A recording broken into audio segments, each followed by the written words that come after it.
তাহলে তুমি আমার সঙ্গে চিটাগং যাবে না? যাব না কেন, অবশ্যই যাব। তুমি ফ্ল্যাটটা বিক্রি করে টাকাটা দান করে দাও, তারপর যাব।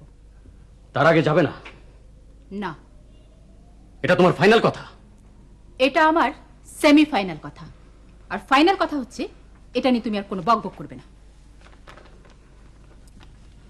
হাতে কাগজটা ধরে আছো কেন? কি আছে কাগজে? তোমার মনটা যে ছোট তা তুমি জানো? এটা কি তোমার কাগজে লেখা আছে? হ্যাঁ, কাগজে লেখা আছে। তোমার ভাই বোন প্রত্যেকটা গাধা। গাধা হলে কি আর করা যাবে? গাধাদের সঙ্গে বাস করা আমার পক্ষে সম্ভব না। আমি গাধা না, I M a human being, an intelligent human being. ঠিক আছে, সম্ভব না হলে বাস করবে না। স্টুপিড, সবাই পাগল, সিদ্ধান্তহীনতা, নির্বোধ, অর্বাচীন, শিশুসুলভ আচরণ, বোকা, মিথ্যাবাদী, বাকিটা পড়ে নাও। I am living.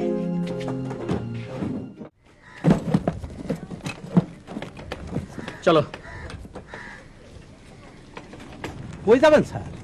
Chittagong. Chittagong রিক্সাত করে? হ্যাঁ, রিক্সায় করে। তোমার কোনো অসুবিধা আছে? যে না, অসুবিধা নাই, ধীরে সুস্থে লয়ে যাবো, 2-3 মাস লাগবে। স্টুপিড। গাইল দিলেন?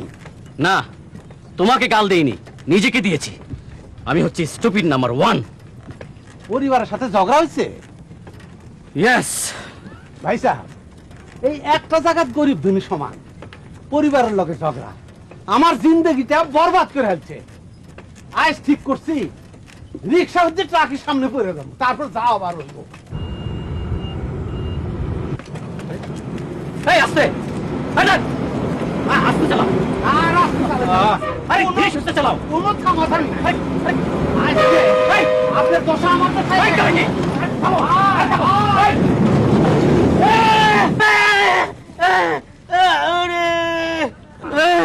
উড়ে গেলাম রে।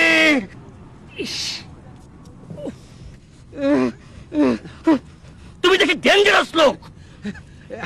আপনার লগে একটু মস্করা করে। ভাইজান, ভাইজান লন চা খাই। বেটা তোকে আমি খুন করে ফেলবো। করেন ভাইজান, খুন করে হালান, জীবনের মতো তাহলে বাচ্চা যায়।